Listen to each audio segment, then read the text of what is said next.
Lucy Lebekin, the Rabbi from Another Planet. Please like, share, and subscribe, and ring the little bell so you're notified when new videos drop. And I was reading Doctor Who magazine over the weekend. The new Doctor Who magazine came out. I believe it's the 40th anniversary of publication. I'm not going to look it up, but listen, I've been reading Doctor Who magazine. Well, Doctor Who Weekly. I got the first few ones when they first came out. That's really that was my first memories of Doctor Who, really. Around Horns and Nyman. Right? That's my earliest memory of Doctor Who, which I must have seen beforehand, because I remember seeing the Horns and Nyman, a repeat of it playing during a birthday party of mine in the summer. So whatever year that was, I guess there's some archive person who would know when it was. But I must have seen it beforehand, because I really remember the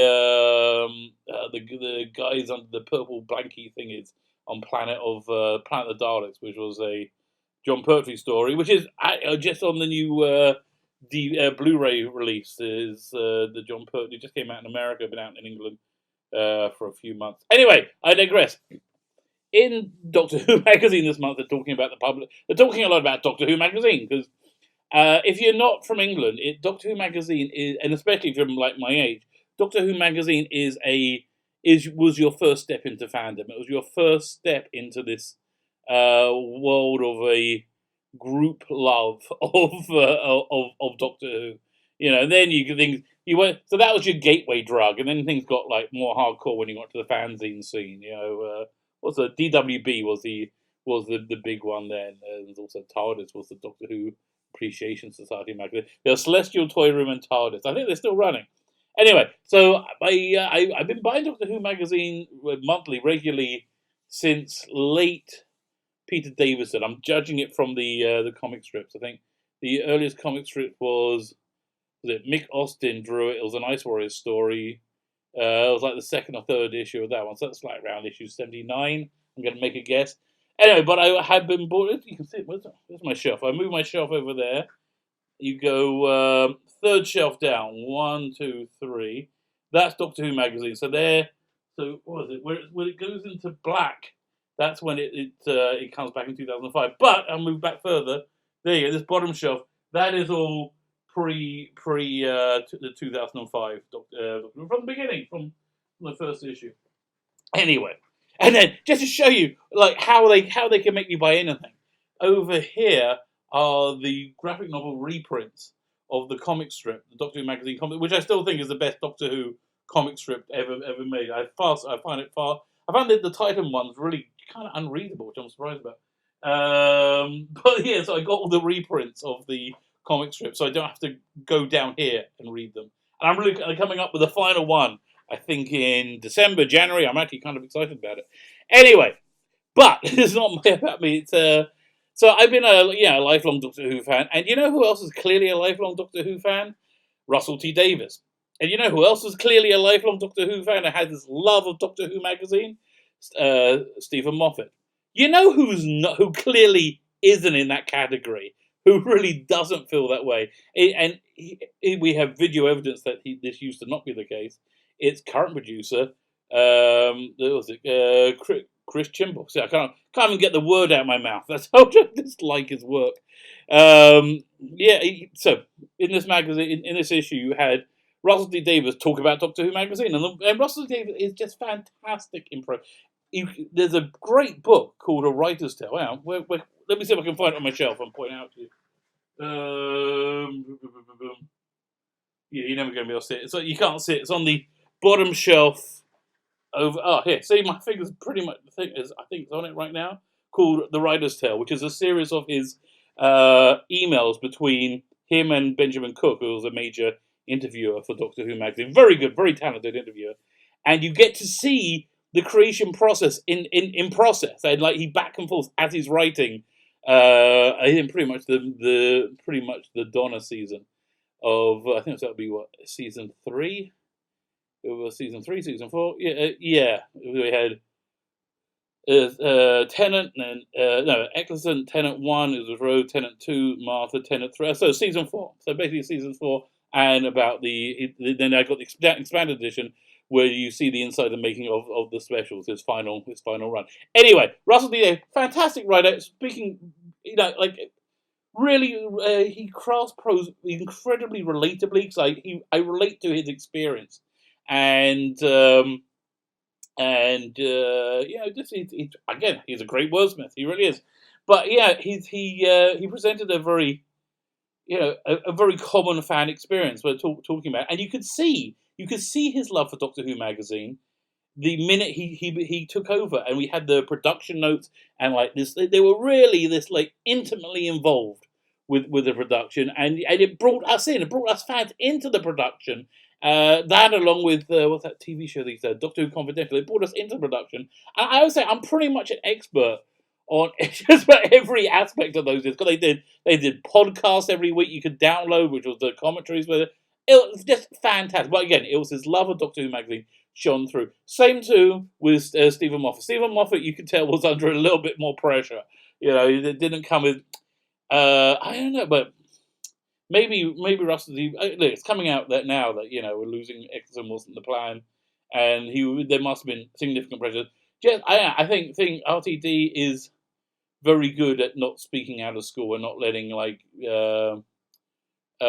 scandal get out. Again, I think that's part of his love of show. But compare and contrast these two showrunners, Moffat and R.T. Russell T Davies, with Chris Chibnall. Chris Chibnall, they couldn't. They stretched the minute amount of time they gave them to answer their questions.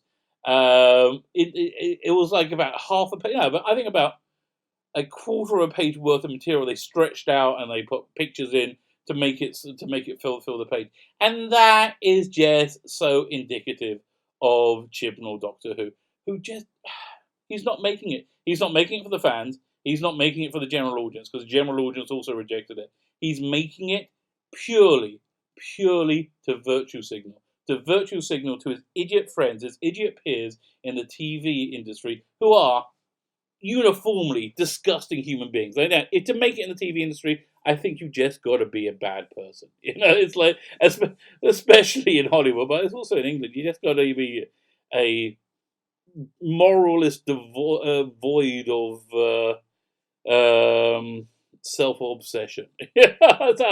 And you can see, and again you can see in the finished product, and you can see in Doctor Who magazine. There's no inside. We're not inside the production.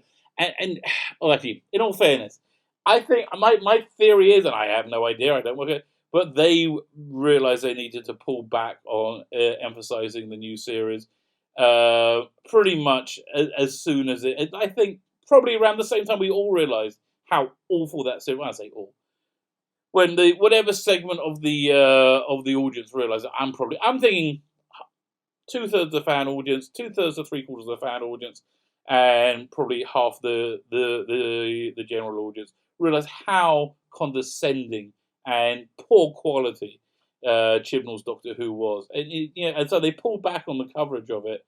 I'll be look. I'm sure there's somebody out there who will know if the sales for Doctor Who magazine has taken a hit. I guess it must have done. All the merchandise has taken. Do you not remember? It was a year ago. There was so much merchandise everywhere, and now not a thing. No, like they put out one action figure. Now there's another company making the Doctor action figure. So I'm thinking the Character Options, who has the license, must have said, I don't know, must have wanted to bow out for some reason because I think they just don't sell. I just think this is a deeply unpopular Doctor done by a deeply unpopular person because he just doesn't care about us. Where say what you will about RTD or Stephen Moffat, he cared about us. He saw himself as one of. They both saw themselves as one of us, and it's very clear when they when they're being interviewed, both in Doctor Who magazine. But it's very clear that they are one of us, and Chibnall used to be one of us. I'm sure we've all seen. I saw it live when it happened. I'm sure we've all seen the YouTube clip of him going on Points of View, this talk back program. Was it Points of View, or did you see? It was one of those things to attack John Nathan Turner, then producer in '87. Was it '86, '87? And writers Pip and Jane Baker, and said, "Oh, your work's so boring."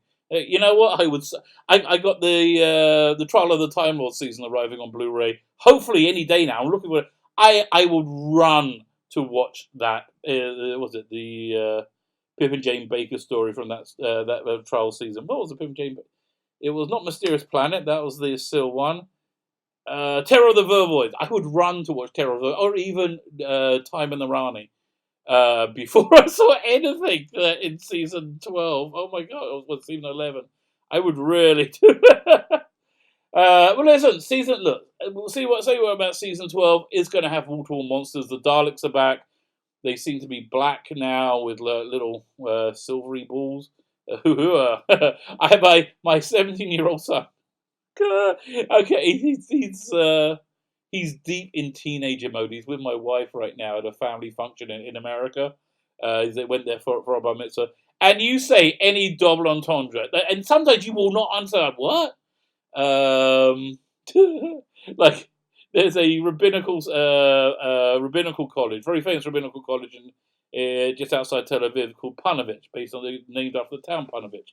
A lot of these rabbinical seminaries were named after towns that were decimated and destroyed during the Second World War, the Holocaust. So Panovich. So somebody's talking about Panovich, who goes, he has this Beavis and Butthead laugh, Panovich. I'm like, well, what's funny about it?